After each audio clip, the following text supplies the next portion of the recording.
During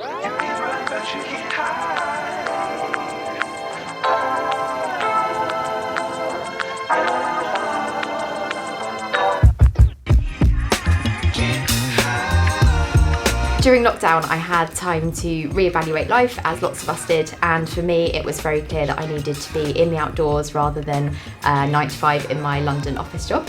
So I took the leap of faith to quit my job and get myself qualified in paddle sport, and I just knew that I wanted to be on the water teaching. So I got my paddle sport instructor qualification, and very quickly after that my subsheltered water coach qualification, and about that kind of time, because I was paddling up and down the river so much anyway, a guy messaged me saying he had some land next to the river, and because of the community that I'd built around me, he was interested in me taking the opportunity of that land to set up a paddleboarding school. So I went for it, and then shortly after that Joe came on board, and yeah, I guess the rest is history. I think some of those aspects of the business, of behind the scenes stuff, we hadn't really thought about before. It was just focusing on the service. So let's get people on the water, let's build the community. And then with our skill sets of from our different backgrounds, so things like some of the marketing and communications and stuff that I'd done quite a lot of. Hayley, you'd done quite a lot of the more risk assessments, like health and safety side of things around the event organising. So together those things worked quite well. But I think as well that some of it's just having a bit of faith and belief in yourself that you can do it, and actually once you've done it once it's not that hard, and then you can work out how to do it again and improve on it each time. So I feel quite proud of what we've managed to do in the time that we've done from the business side and the learnings that we've taken in a short space of time. So when we agreed to take on the land here, the first sort of port of call was to get that kind of that sort of governing body to support us. Being new to this, we wanted to do it really responsibly, and so we knew that we would need some help to do that.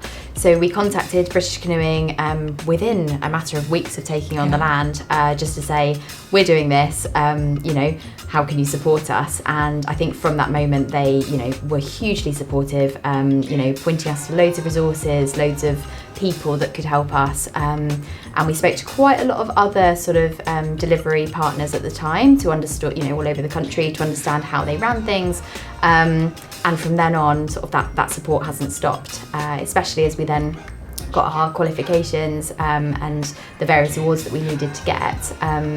There was always support there if we needed it, wasn't there? Mm-hmm. Yeah, it's just having a good sounding board when we've got a question or we think, this is something we've not come across before, I'm not quite sure how to address it, we want to be as responsible as possible, so we'd always sort of reach out to the team at British Canoeing to give us some guidance and help when we needed it. Obviously we want to run everything by the book and do everything the right way and safely and responsibly, and so just having that backing and support just gives us confidence in what we're doing, that we're making the right decisions.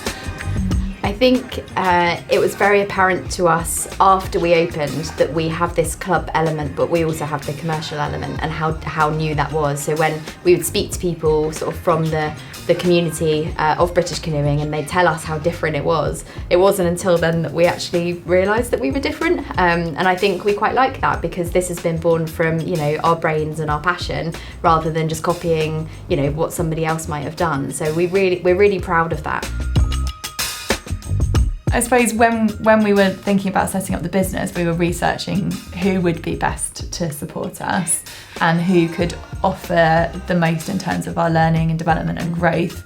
And that knowledge isn't just within paddleboarding. The fact that British Canoeing is paddle sport means there's so many other opportunities for learning and development for us, and knowledge sharing across different disciplines that we might not have got anywhere else, I suppose.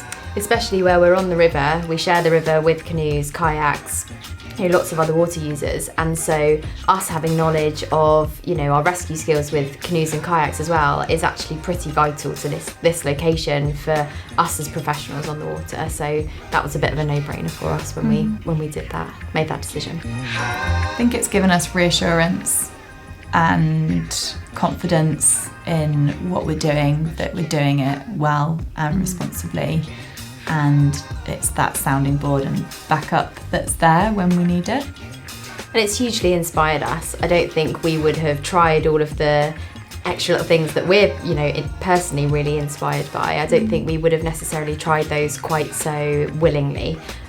We might have stuck kind of a little bit more in our comfort zone, whereas it's nice to just keep pushing our own personal boundaries, and then when we're ready to professionally, introduce more disciplines to our members. So I think it's definitely widened our scope of what paddle sport really means.